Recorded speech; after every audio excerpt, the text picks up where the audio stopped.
Blog Talk Radio.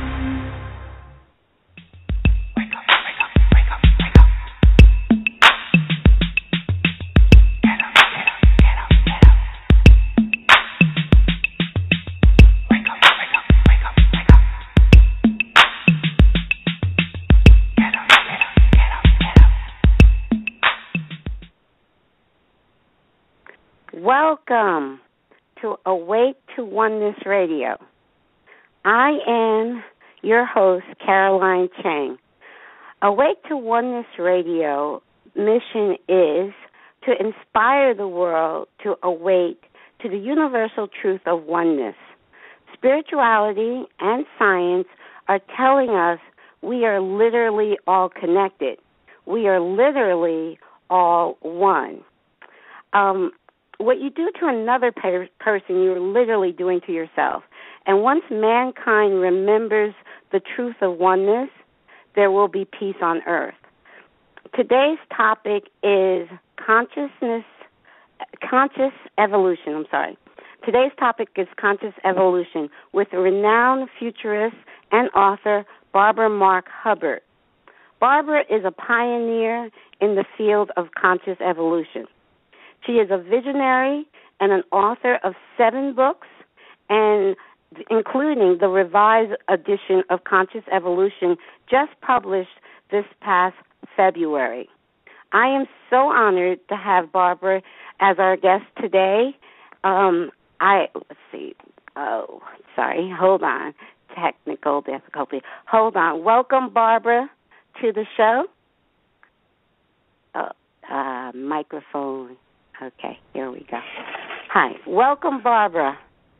Thank you. I'm delighted to be here. So I'm so honored to have you, Barbara. I just am very honored that you are our guest today. For the few listeners out there who are not familiar with your work and with you, can you please share your story with our listeners? My whole story? Wow.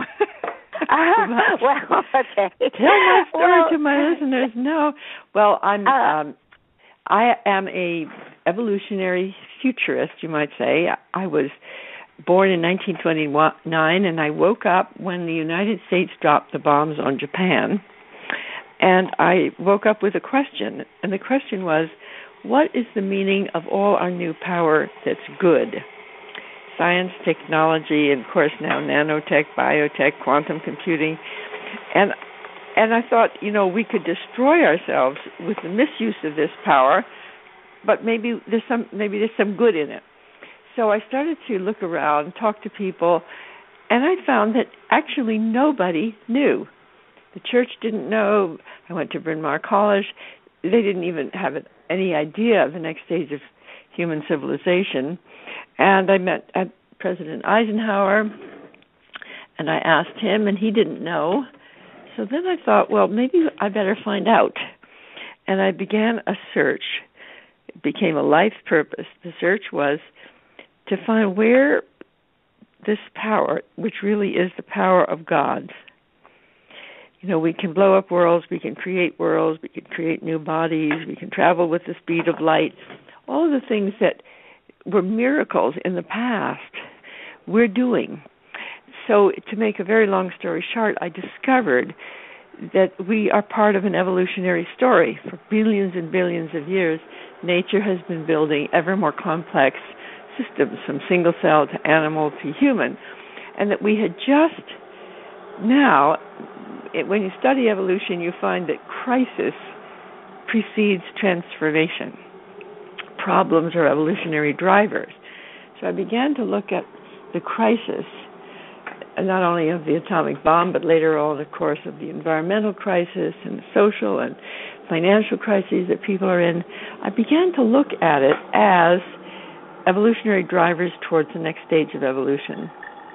And very briefly, I was able to discover that the next stage of evolution is called conscious evolution.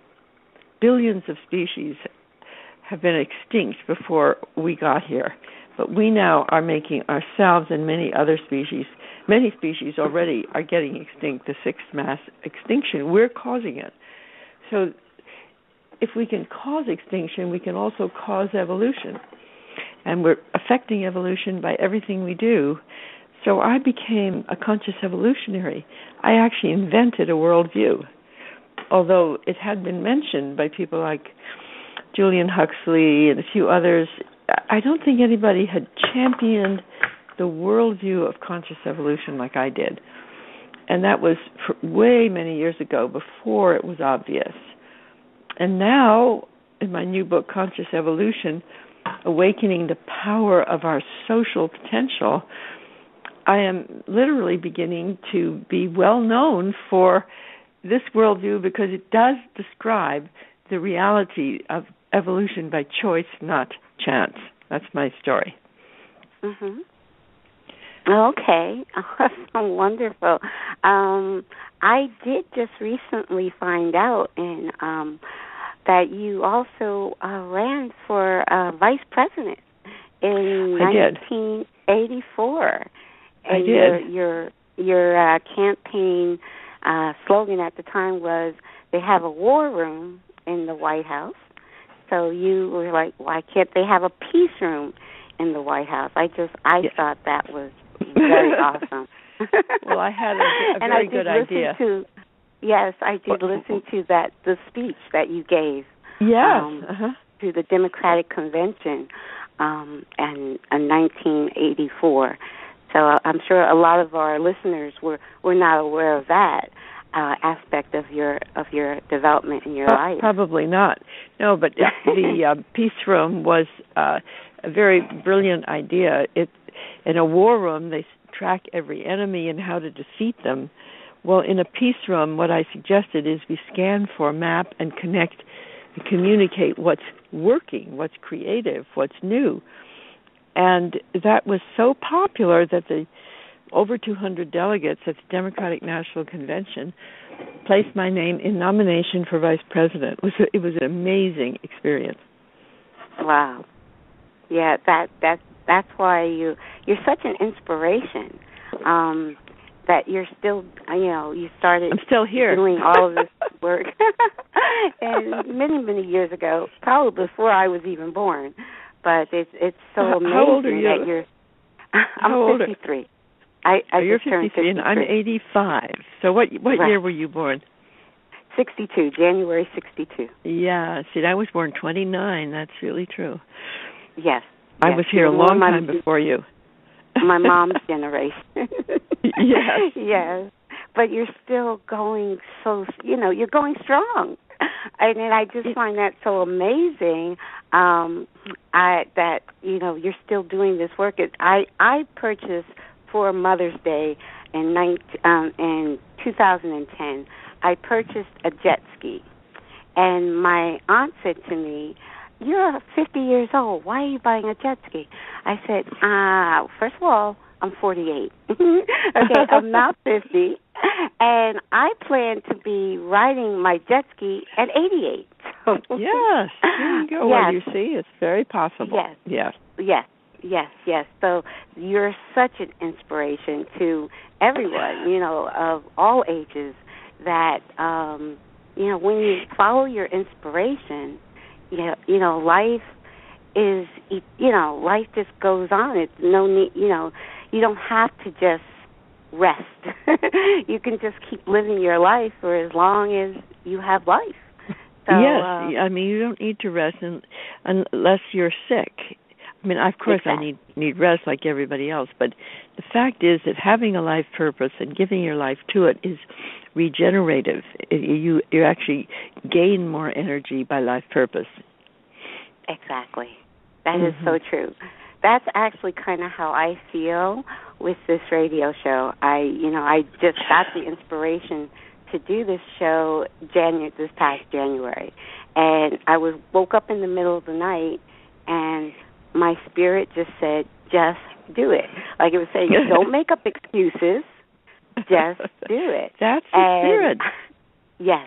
Yeah, a lot of people say to me, well, how can an average person do this? Well, I said, I was an average person. All you have to do is just exactly what you said. Get an idea, take step after step after step until you find out how to do it. There's no excuse, actually, for anybody. Yes. No yes, excuse. I agree. I agree. Yeah, our mind will come up with excuses. Yeah, our mind will say, "Oh, we don't have the resources," or "You don't know how to do that. You don't have enough money." So your mind can, spirit comes from. I feel it within the heart area, and and then spirit will tell you, but you won't know where to go with it except make that first step, follow that inspiration. And that's then right. you don't know where that's going to actually lead you. And a lot of people get afraid to take that first step if they don't know where it's going to lead. Now, this is true. Yes. So I think a lot of, we all have that spirit inside of us, that divine light, kind of guiding us, nudging us in a certain direction. But a lot of times we're afraid to take that first step. I love what the Tao says, a journey of 1,000 miles begins with the first step. That's true. Yes. So when you're following spirit, sometimes you have to kind of not let your mind step in and, put all these doubts. That's what I think our human side will do. Our humanness our limited human view will put doubts, roadblocks, set up roadblocks, and it's just a matter of following spirit. And like you said, I feel younger. Ever since I have started to follow my spirit and guidance, I feel younger. Well, that's the way to, and I don't want to feel younger. I feel newer, because I would not want to be younger, meaning I'd have to go through everything that I've already learned.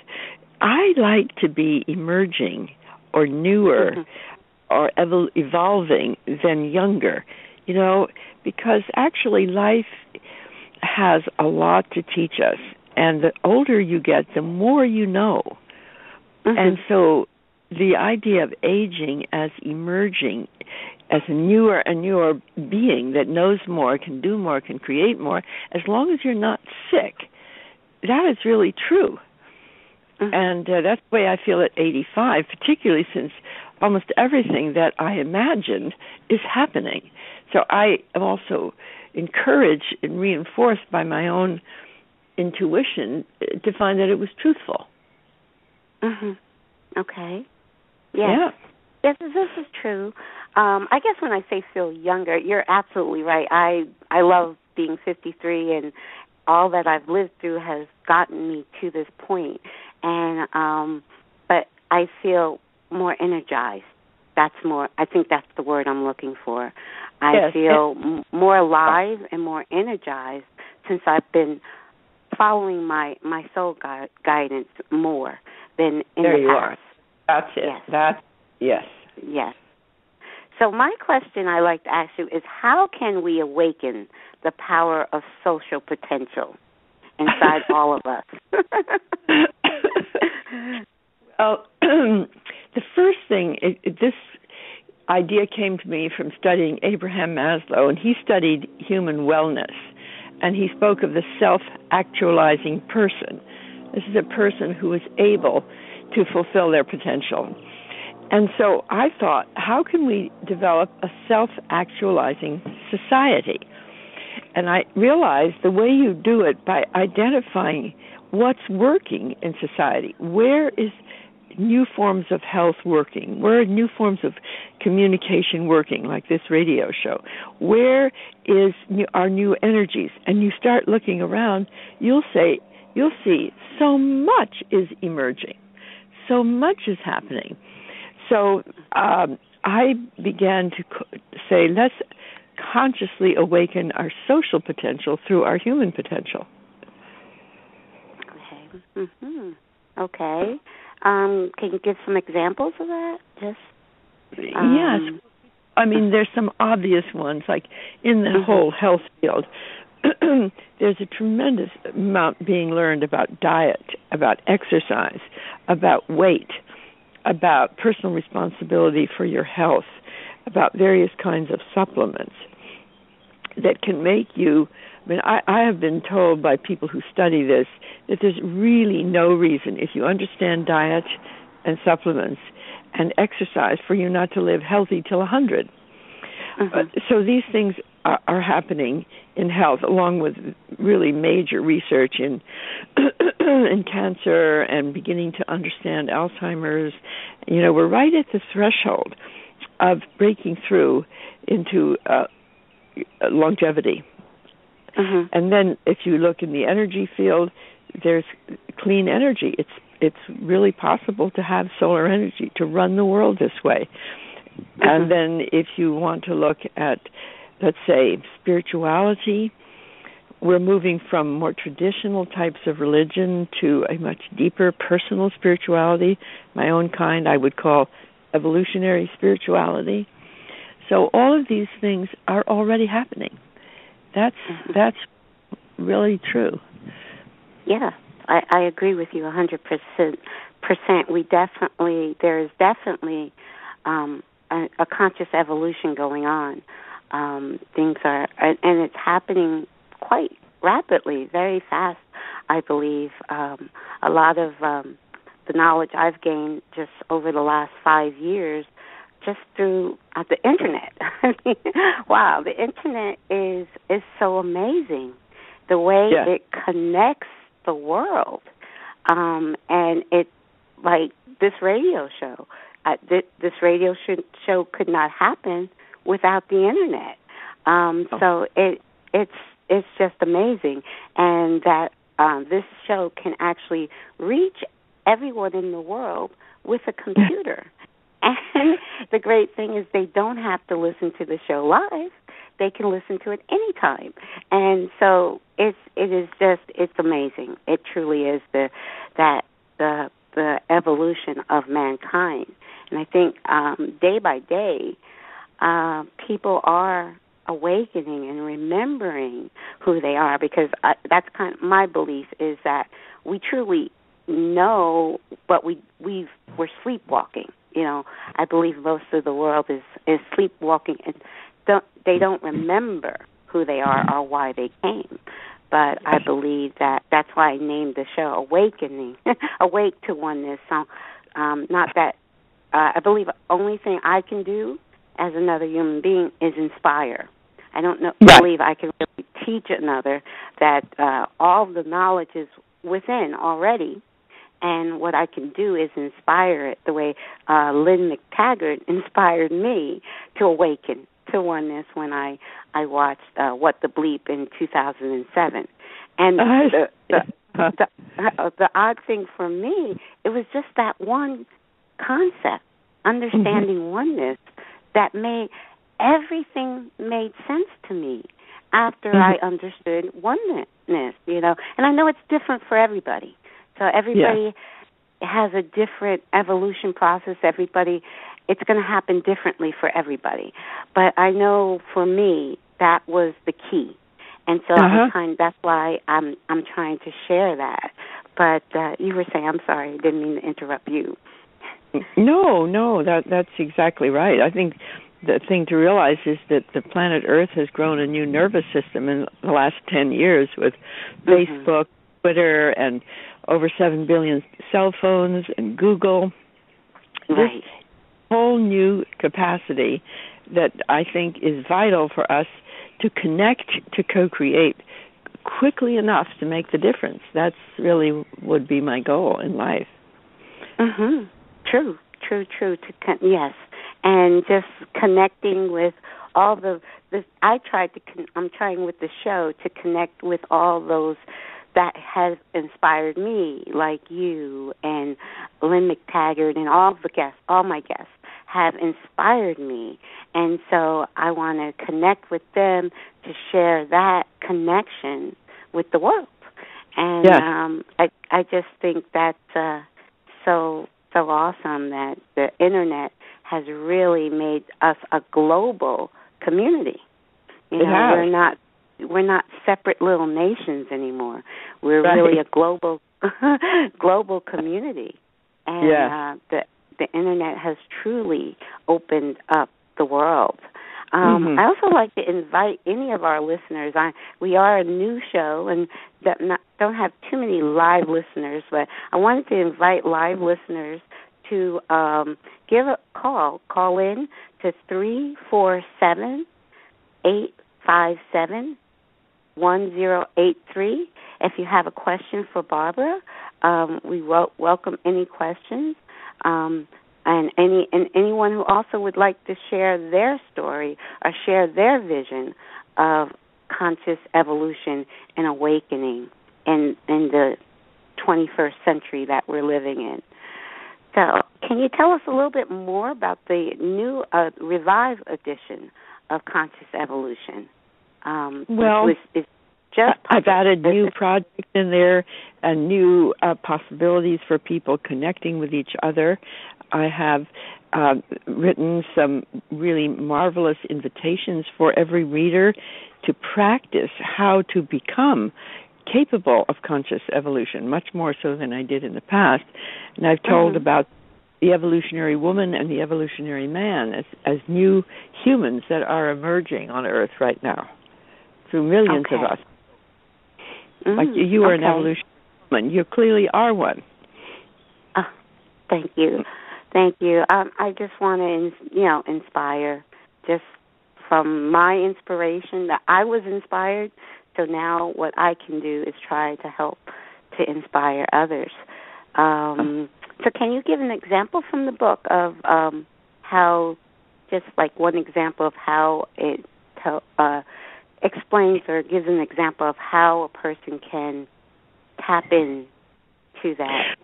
Well, the example I use is if you're feeling depressed or you're feeling as though things aren't working in your life, that is a signal of something more that wants to emerge.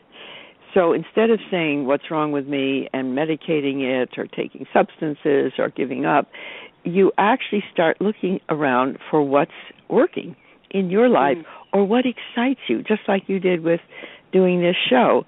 And in order to affirm that, you have to start expressing what's attracting you to find two or more people that are equally attracted, and you start to form a resonant core. And that resonant core, you get so much amplified in your own creativity that that's really amazing. Okay. So I give people a chance to learn how to become conscious evolutionists themselves in this book. Oh, wow. Very good, very good. I know one of the things that always helps me is meditation, just getting quiet and trying to quiet my mind and listen to what my soul, my higher self is trying to communicate through all the chatter in the mind, and how the mind, like I alluded to it before, how the mind will look for the negative. Like you said, focus on what's working. I know we all have, problems and issues in our lives, but if we focus on, okay, what's working, what do we feel passionate about, what makes us smile, focus on those things and take little baby steps in those directions. I do find it difficult because in the past, I want to say 3 or 4 years, I personally had decided my conversations with everybody is going to be positive. Okay, we're gonna, no more talking about what's not working or, what's wrong. Let's talk about what's right in our lives. And I find it difficult to have those conversations with people. And I've said to people, I'll listen. I'm very sympathetic. I'm very compassionate. I'll listen to a point, but then I'll try to flip the script if someone's telling me a lot about what's not working in their life. I'll try to flip the script towards, let's kind of flip the script, or let's kind of focus on, okay, how can we fix this? Now let's try to focus on a solution or focus on something positive. And I thought it's sometimes really hard to turn people, to flip that switch with people. I think we're mankind as a whole is so conditioned to focus on the negative. Matter of fact, I just had this conversation a few hours ago with one of my neighbors.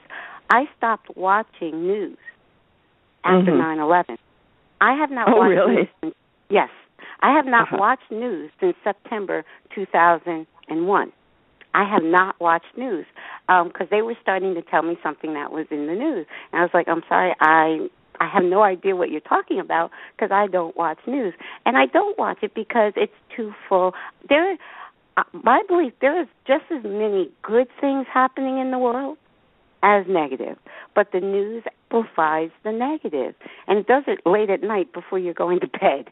So you're going to bed with all this, worry on your mind.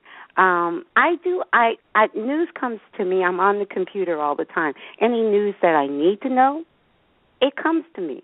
But I do not watch the news for that one, main reason. I want to focus on the positive. And our news media and media in general tends to focus on the negative. And it has the world truly conditioned that when I try to have conversations with people, no matter who it is, I try to have a conversation, they focus on the negative, and it's really hard to flip them the other way. Okay, now we've just talked 2 hours about what's wrong. Now let's talk about what's right. And it's really hard to flip that script. But that's basically what you're saying too. When a person is, coming across any kind of difficulty, a problem in their life, to focus their attention to what's working. Focus on what's working. Focus on what you're thankful for, because we are truly all blessed, and every moment there is a blessing. One of the things I started keeping about 3 or 4 years ago is an appreciation journal. So first thing in the morning, I get up, I pick up my appreciation journal, and I write down all the things I'm thankful for. Because that helps me stay focused on the things I'm thankful for throughout the day. So that's just something, that works for me. But as far, I tell people, find something that works for you as that will keep you more focused on the positive, keep you more focused on what's working in your life, and follow those passions, whatever, really excites you. Follow your bliss, follow your passion. Because I also do believe that this reality is an illusion of our own creation. And it's a mirror of what's going on inside of us. So we kind of have to own it. Basically, what situations we are living through, are dealing with, we kind of have to own that we created them in some way. And we created this, so now I have to deal with it. Not saying close your eyes to the problem or the situation. Don't do that. I'm saying focus on us now. It is what it is. Now let's deal with it from a positive aspect. And so I do find it difficult just because I think it's just the programming of society, the media, just what the world tends to focus more on.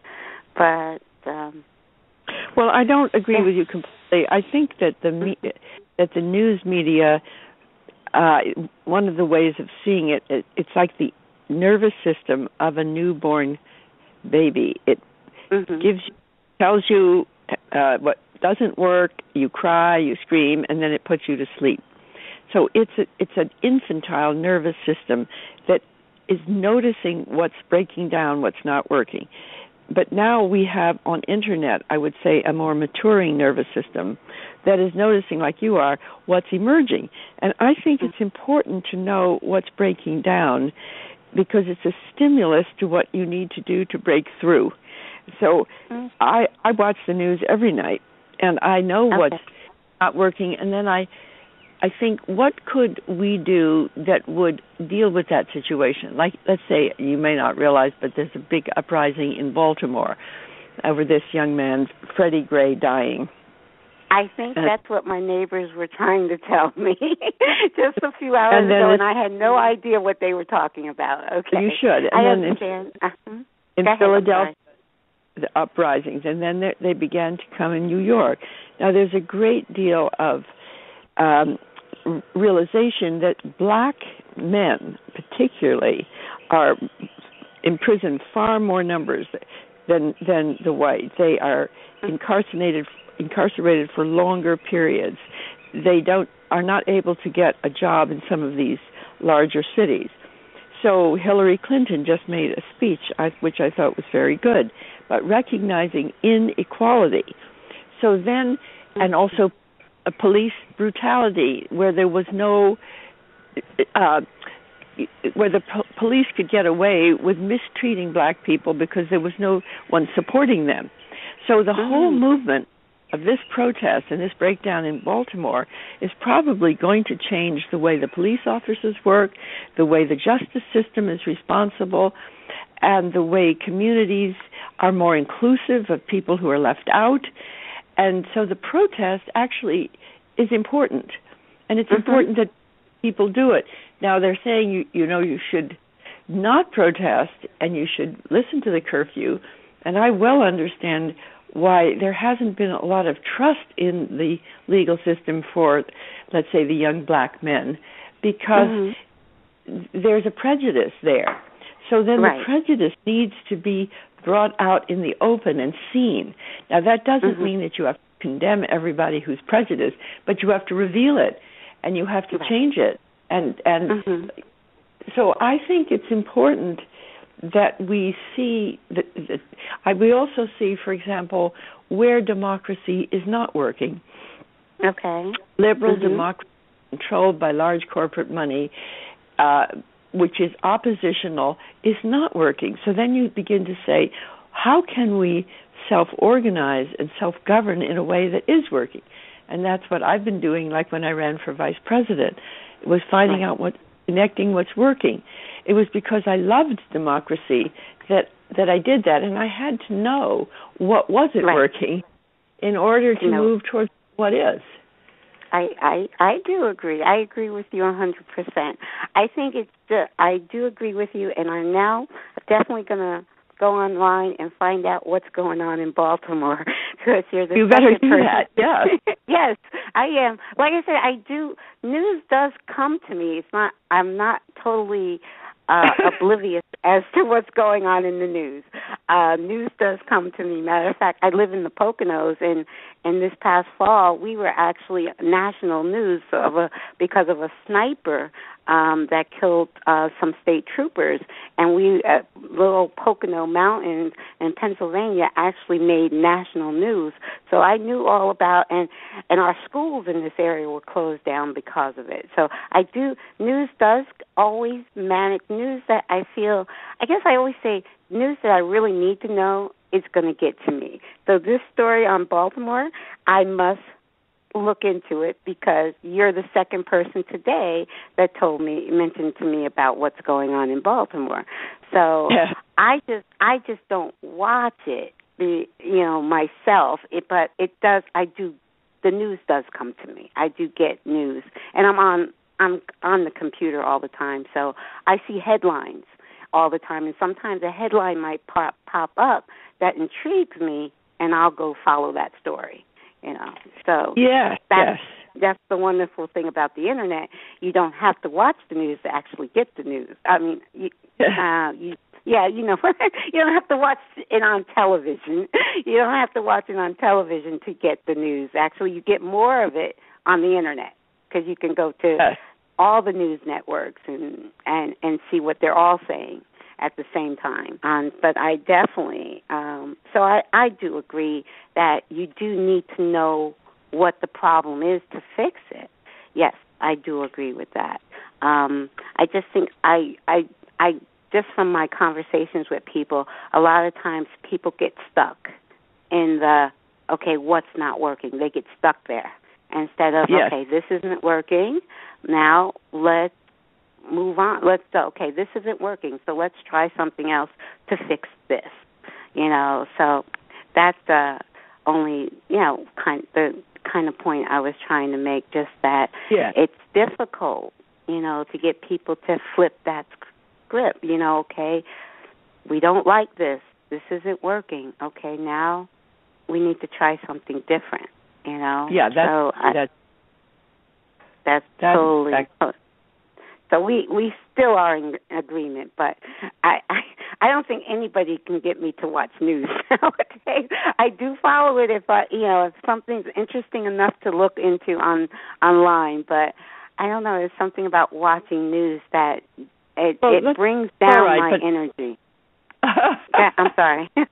I'm sorry. Go ahead. Okay, I'm not really. I'm not really saying you have to watch the news, but I just think you should know what's happening. Oh, yes, and I do agree. I do agree to that. And because of the wonderful internet, I'm never in the dark. So that is so great, so great. So, can you let our listeners know anything that is coming up in the near future with you, any speaking engagements? Well, let's see. I'm going to be in Madison. I'm going to Madison, Wisconsin on the 6th to be at an international forum on consciousness.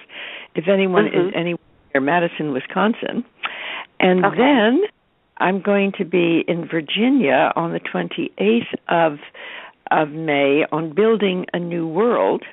So you could look up Building a New World and International Forum on Consciousness, and also look at my website, barbaramarxhubbard.com, and you'll be able to find out a lot. Okay. About. I know what I wanted to ask you about the. Is it the 12? It's the wheel of co-creation. Yes.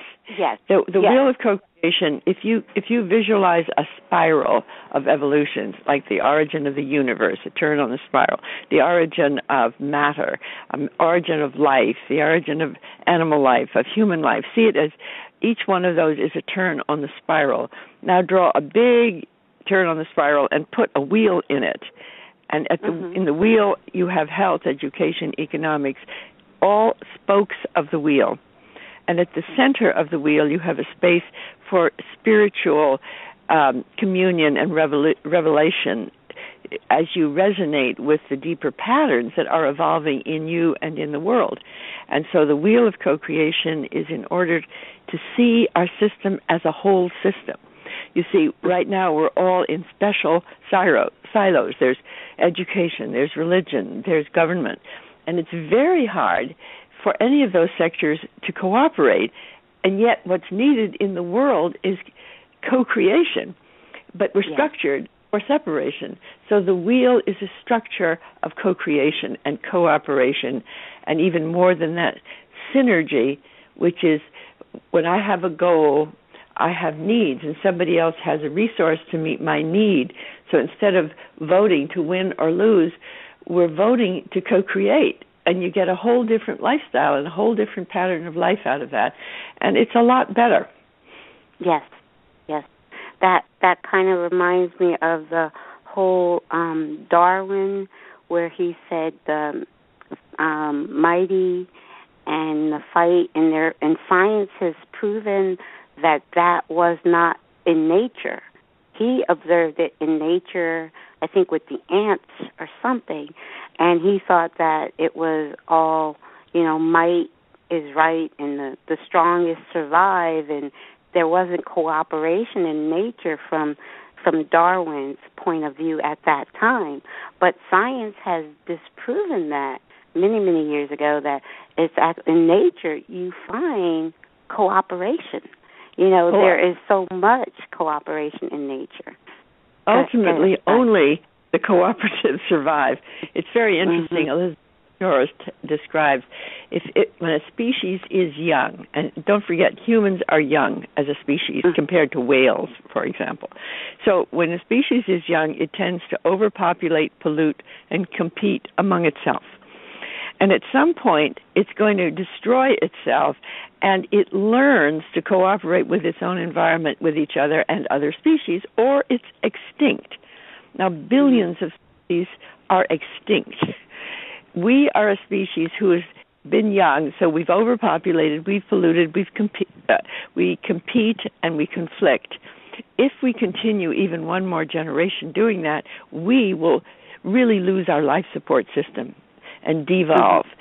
So the pressure on us is to learn to cooperate in a new way, to survive. So it's not just idealistic, it's actually survival. That's what I'm finding, and that's what, when I say that we should co-create to survive, that's really true. And what's happening in the Wheel of Co-Creation, for example, there's a big event going on in Monterrey, Mexico. It's called Compassionate Cities Movement, and we're bringing the Wheel of Co-Creation alive there to create a global culture, a global compassionate culture, by connecting the various sectors and brilliance of people to make a greater whole. So we're actually experimenting with these things to help make them happen. It's not just a theory. Exactly. And that's also the mission of Awake to Oneness. I say we literally are connected. Science has proven this, that we are literally connected. It's not just a sound good, fairy type of feeling, oh, I feel in love with somebody. It's physical. We are physically connected. And that's the point of Awake to Oneness Radio, is to awaken to people to the truth of the fact that we are literally connected, and what the harm you do to another person, you're really doing to yourself. And so that's, I think, is a big part of the conscious evolution that mankind is approaching. And I do believe mankind will get there. I'm very optimistic. It will either get there or we will self-destruct. Right. And I like to use the word wholeness along with oneness. Oneness is at the spiritual level, or it's true, the planet is one planet, but but a lot of competition within human society. And what I'm doing, and many, many people are doing with me and with each other, is looking for social wholeness. So the Wheel of Creation is a symbol of how to connect the separate parts of our society. It could be at a local community, regional, or global.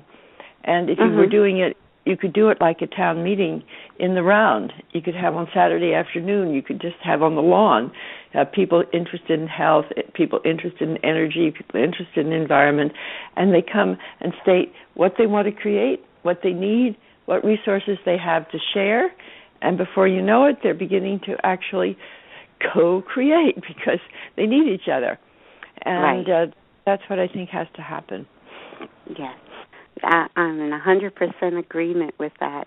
Also, I like the terminology, like you said, wholeness and oneness, but also scientists like to use the terminology non-duality, which means the same. Yeah, which means the same thing. Oneness, wholeness. Yes, it's But basically, it's so true that mankind as a whole does need to come together as a whole in cooperation in all aspects of life for life to survive on this planet. That is, it's definitely so true. Yes, so absolutely. True. That's so right. Well, you are definitely on the right track. What is your name? Oh, Caroline. Caroline, Barbara, it's funny. I just have to let the listeners know that Barbara, I've been in contact with Barbara's assistant Kim via email, and this is actually the first time I'm in communication with Barbara. But Caroline, yes, yes. So yes, Kim is wonderful. You have a wonderful assistant. She's great.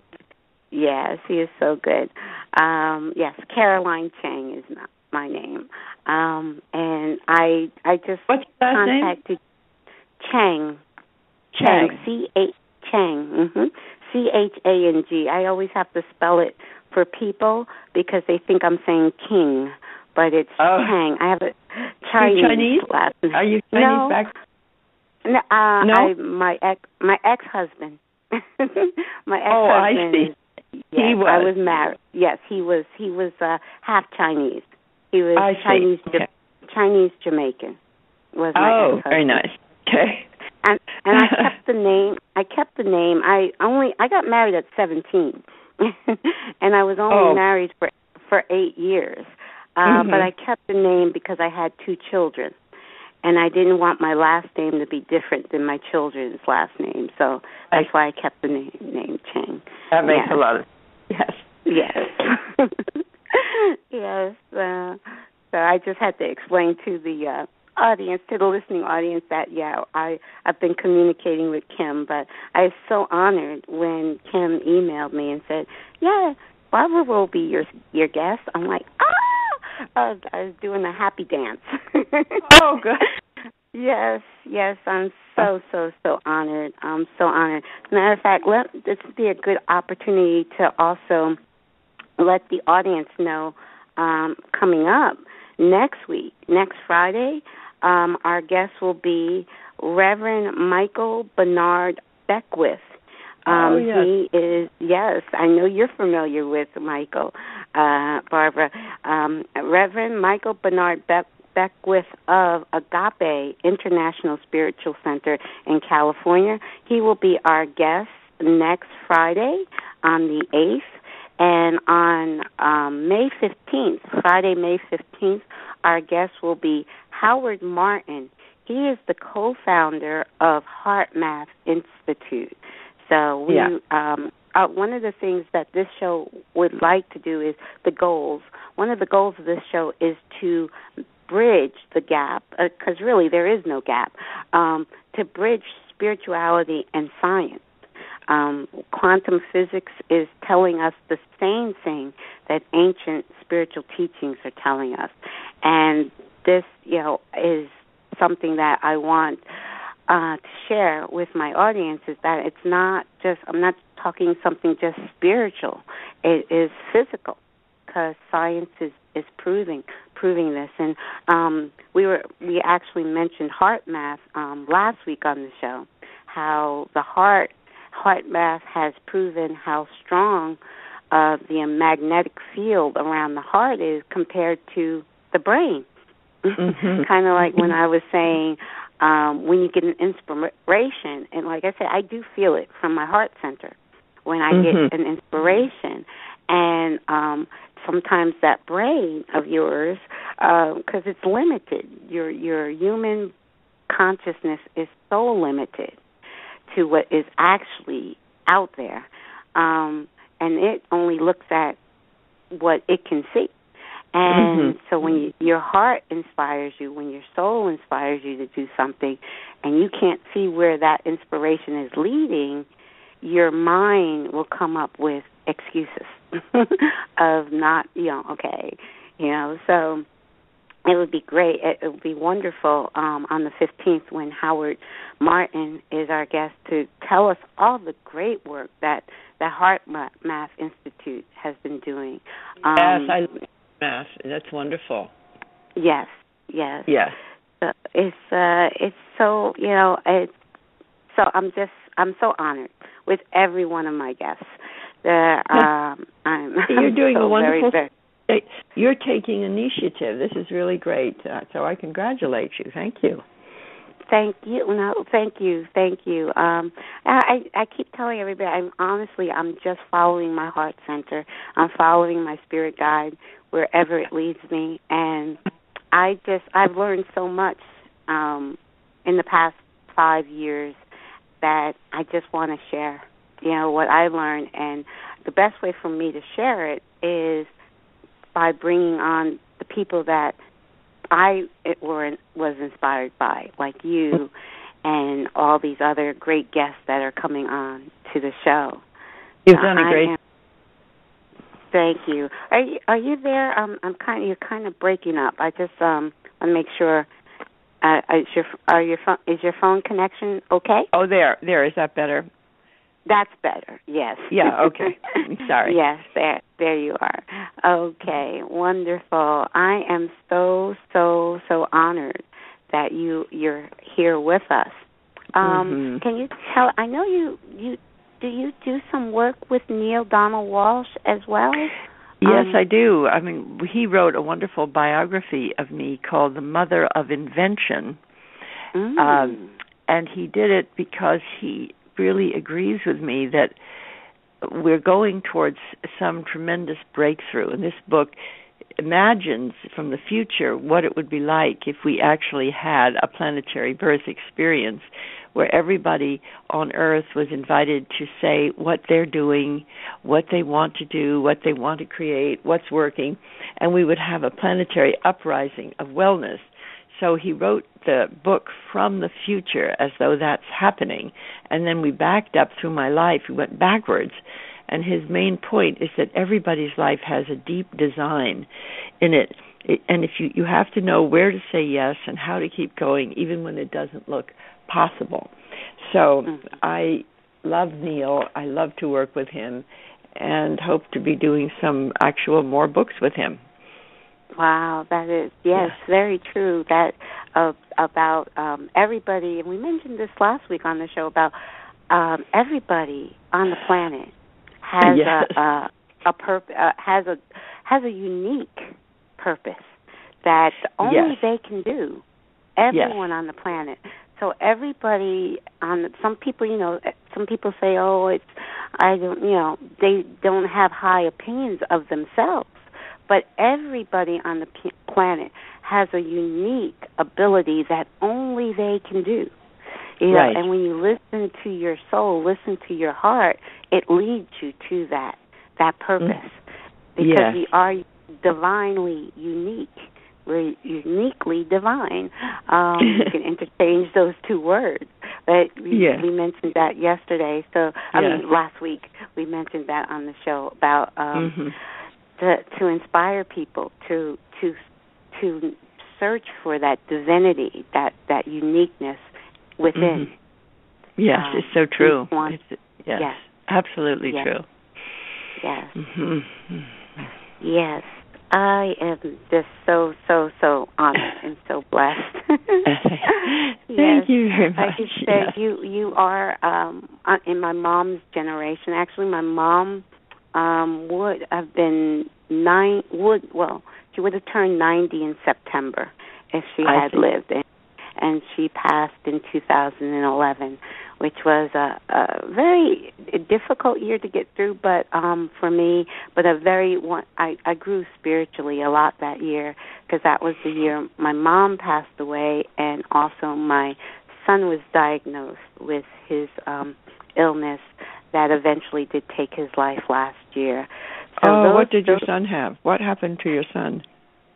He was, my son at the age of 26 years old, in February of 2011, he was diagnosed with congestive heart failure. Oh, my. He was very, very healthy as a child, as a youngster. He was, active, running. He played football, high school football. He played football in high school, never sick a day in his life. At the age of 26, he was diagnosed with congestive heart failure. His heart was very, very weak, and the doctors didn't know what caused this. He was born with a hole in his heart that never did. The hole never. Now, being born with a hole in your heart, I hear is very common, and it usually closes by the time the child is 2. For some reason, the hole did not close for my son, so at some point his heart must have gotten infected and gotten weak. So at 26, he was diagnosed with congestive heart failure, and then he almost died in 2011 when he got pneumonia because his heart was so weak. But he didn't pass. I actually experienced a miracle. He didn't pass, and I tried to take my life because I didn't think he was going to make it. But I experienced a miracle on 34th Street because the hospital was located on 34th Street. Doctors told me he wasn't going to make it. I went upstairs, took a bottle of sleeping pills because I said, and I wrote this down. Oh my! I did. I wrote this down. I said, I am not going to bury my son. My son is going to bury me. So I wrote that, and I took a bottle of sleeping pills. I was out for 2 days. Then I woke up in the ICU unit, not the same ICU he was on, but an ICU unit. Once I woke up, they switched me to a regular room. I was on suicide watch. They let me see my son only about an hour a day. But the last time I had a supervised visit with him, I whispered in his ear. I said, Kyle, his name is Kyle, I said, Kyle, get better so we can both go home. That night, he pulled himself off of life support. He pulled out the ventilator, he pulled out the feeding tube, and he was breathing fine on his own, and the doctors were amazed. It was a true miracle. And it was on 34th Street. It was on 34th Street during Christmas time. So I experienced a true miracle on 34th Street. So I brought him home. Yes, I brought him home that year. He got ill again April of last year. He needed a heart transplant, and he never did make it to having a heart transplant, and he passed away on July 1st, 2014. But part of my inspiration of doing this show, I also have the inspiration of starting a foundation in his honor, the Kyle Foundation. But the Kyle doesn't just stand for his name. Keep your light expanding. That's the foundation, the Kyle Foundation, meaning keep your light expanding. That's beautiful. He was a big part of my inspiration this year to do what I'm doing, to just follow my spirit and give and to the world as much as I can of myself. Well, you're clearly a wonderful evolutionary agent out there. Yes. So he was a big part of it. So I truly, truly, truly appreciate you being my honored guest, and I'm so thankful that you took your time out of your busy schedule to spend the hour with us. And the hour is winding down, and I'm honored. I really am, and I will hopefully meet you one day soon in person. I would love to. Yes. Oh, well, thank you so very much. I enjoyed it a lot, and all the best to you. Thank you so much. Thank you. And tell Kim. Tell Kim. I'll thank tell you Kim. for I'll me. tell her. Thank I will. Okay. All right. Thank you. Have a good night. Bye-bye. And enjoy your weekend. Good night. Thank you. Bye-bye.